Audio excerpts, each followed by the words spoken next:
Hey guys, Steph Davis here from flipthiswholesaler.net, where I teach you to make more money, flip more houses, and kick more ass.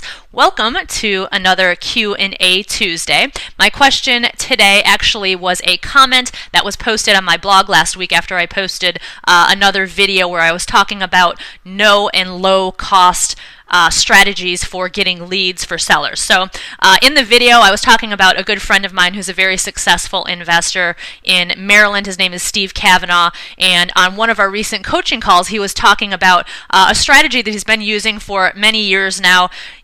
He uses it when he is basically low on deals. He needs to get some deals in the pipeline. So what he'll do is he will drive for dollars. I'm sure you guys have all heard of this. He'll basically go out into his farm area, he'll drive around and look for properties that are possibly in some sort of distress situation. For example, boarded up properties that look like they've been sitting there vacant for a long time. Maybe they have an overgrown lawn, a whole bunch of newspapers, piled up in front of the front door. So he'll drive around, maybe spend an hour or so, and just write down the addresses of these properties that are perhaps in some sort of distress situation. Then when he gets home, he does a little bit of research on each property to kind of find out what's going on with those properties and to see if there is basically enough equity in the deal for it to be worthwhile to pursue. The ones that look promising, he will compile a list and then do a mailing to those sellers. So underneath that video, there were a couple of questions of folks asking, well, how do you do that research? How do you find out, whether there's a mortgage on the property, if the property is underwater, etc. So this question came from Yvonne, and Yvonne says he lives in the Miami-Dade area, and he wants to know how you find out if if the house has a mortgage on it. So if you guys haven't done this already, if you aren't already aware of which of your public records are online, you really should do that because these websites can be a wealth of information. Now, if you don't have any clue whether your land sales and tax records and all of that is online, what you can do is go to this website. It's netronline.com, and you can just click here where it says Public Records Online, and then type in your city and state. So I'm going to put Tampa, Florida here. Where are you, Florida? Click convert, and then I'm going to click on the county, Hillsborough, and that will pull up the public records that are online for the county public records that are online for Hillsborough County. So we have the property appraiser, mapping GIS, the clerk, recorder, and the tax collector. All of these websites can be and are a wealth of information. Like I said, if you haven't done this already, go ahead and do this search, and if you do have any of these websites online, make a point to spend a half a day or a day familiarizing yourself with these websites, because you can find out all types of information and do all types of research. You can find cash buyers using these websites. You can find out recent sales. You can find out if people are behind on their taxes. Just all sorts of information that you can find out in most cases for free. So I'm just going to do an example here. I picked just two properties at random. And this is what I do when I am initially talking to a seller for the first time. If I'm in front of my computer while I'm talking to them, the very first thing I do is I go and do a search for the address of the property. I find out who's on title, and then I do a little bit more digging just to see kind of what is going on with that property. If I'm not in front of the computer when I talk to the seller, as soon as I get home, that's the first thing I do. I do a search for the address, find out who the owners are, who's on title, and then kind of do some research on those sellers to see what's going on with the property. So I'm going to head over to the Hillsborough County Property Appraiser website. Now, if you're located in a different area, the website that you use to find out this information that I'm going to show you here in just a second, it might be called something different. It might not be called the Property Appraiser. So you're going to have to do a little bit of digging, a little bit of research to find out where this information is located on the websites, or which website it is located on, if at all, in your county. This website in particular is a wealth of information. You can do owner name searches, so you can basically take a person's name, do a search, find out how many properties they own, find out when they bought them, how much they paid for them. You can also do an address search, like I'm going to show you here in just a second. You just type in a property address and it will give you all of the sales information. It will tell you who owns it, when they bought it. You can also do comparable sales searches on here. So this is an awesome website and it's free. Like I said, if you haven't done this already, go to NETR Online. Find out what websites are online or what websites are available in your area, and then take some time, a half a day or a day, familiarizing yourself with those websites. So moving on here, I just picked 2 property addresses at random. I just went on a map and clicked on 2 of them. I just picked 2 that were right next to each other. And I'm just going to show you how I go about, if I'm talking to a seller for the first time, or if I drive by a property and I want to know what's going on with it. This is exactly what I do. So the first property address I picked is 1318 Patterson. So I'm going to put that in here, Patterson. And then I'm going to click on the parcel ID here, and that's going to pull up all of the information about this property. Right up here at the top, that is the owner name. And if you scroll down here, it gives the sales information, the sales history. So it looks like this person purchased this property in August of 2013 for $90,000. Now, I don't know if they paid $90,000 in cash or if they got a loan for $90,000. I'm suspecting that they got a loan, but we'll find out. We'll find that out in just a second. But just looking at this really quickly, if there is a loan on this for $90,000, this is probably not something, actually it wouldn't be something unless the seller wanted to come to closing with cash, because I would need to get this property a lot cheaper than $90,000 for it to make sense to me.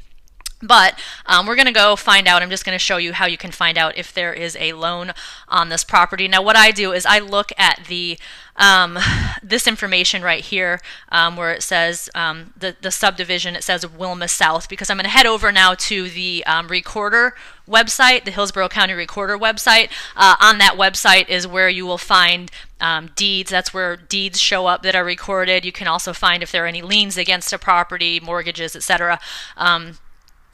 And again, it might be called something different in your area. It might not be called the county clerk website, and you're going to have to do some research to find that out. But so I'm going to just go ahead and copy this seller name, and I'm going to go over to the Hillsborough County Clerk website, and I'm going to do a search for this person's name. So search records, and scroll down here.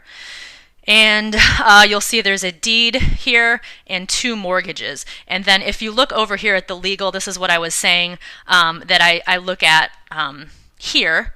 It says Wilma South. In a lot of cases, if it's an investor or someone who owns multiple properties, when you do the search, there's going to be a whole bunch of deeds that pop up and a whole bunch of mortgages. So you need to look at the legal description so you can tell which mortgages are associated with which property. So on this one, looks like this person, they purchased this in August of 2013, like we just saw on the other website, and then there are 2 mortgages against this property. Now you can click on the person's name, and it's going to tell you how much the mortgages are for, $25,000 and $60,000. So in this case, this is something that I would pass on unless the seller was willing to bring a bunch of cash to closing. They just owe too much on this property. Now, for example, if I was driving for dollars and I saw this property and it was, boarded up and looked like somebody hadn't been living in it for a long time, and I wrote it down and then I came home and I did this research, I would not send this person a letter because, like I said, there's no room in it for me. All right, so let's move on to our second example here, which is the property next door, which is 1316 Patterson. And we're just going to do a quick search on this property to see what is going on. So I'm just going to click on this parcel ID here and bring up all of the information, and it looks like there are 2 owners on title for this property, Alan Pondexter and Susan Ackerman. If we scroll down here to the sales history, it looks like they purchased this property in May of 2011 for $36,000. That's more like it. So I'm just guessing again that this was probably a cash sale. That's a pretty cheap sale, but we are going to find out for sure. I'm just going to take we'll start out with Alan, and we'll just go over to the county clerk website and do a search for his name. Again, I'm going to look here at the legal description. It's Wilma South, so in case this person owns a whole bunch of properties, I'll be able to tell which mortgages or which liens or that correspond to this particular property. So we're going to go over to the county clerk website, and we are going to do a search for this guy. And sometimes it puts a space in there that messes everything up. So we're going to search records, scroll down here, and there is just this one record here. It's a deed for the South Wilma property, and it looks like he bought this from West Florida Wholesale Properties, which is one of the biggest wholesalers in the Tampa Bay area. They specialize in selling wholesale properties to cash buyers. So this would be something that I would pursue if I was driving by this property, or if this seller called me and they were interested in selling. This would be just doing a quick search, something that I would definitely pursue. I'm just going to do really quickly a search for the other owner's name on here. I'm just going to copy this. Oops. And search. And we'll scroll down here and see that Susan looks like she owns another property. There's a mortgage here, but that has nothing to do with the property that we are looking at.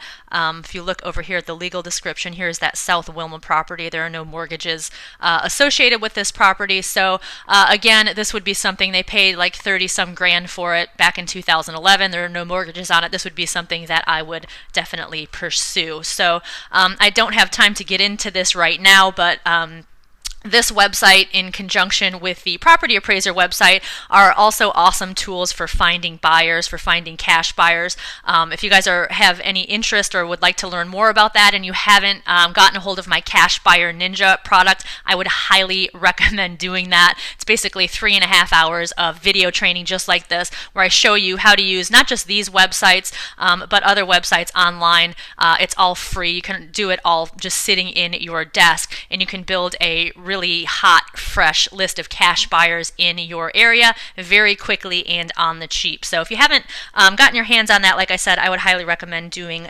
that ASAP. So anyway, I hope this answered for those of you who had questions about doing research on properties to find out what is owed on them or if there are any mortgages on the property. I hope this helps. Like I said, if you're in a different area, these websites are not going to be, in many cases, called the same thing, and they're not going to work in the exact same manner. So you're going to have to spend some time doing some research, doing some trial and error in those websites to get the information that you need.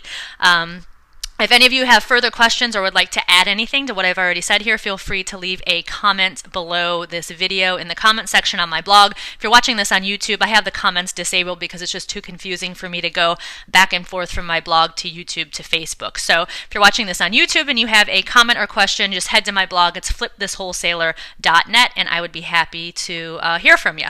Anyway, I will see you guys next Tuesday. Have a wonderful week. Take care. Bye-bye.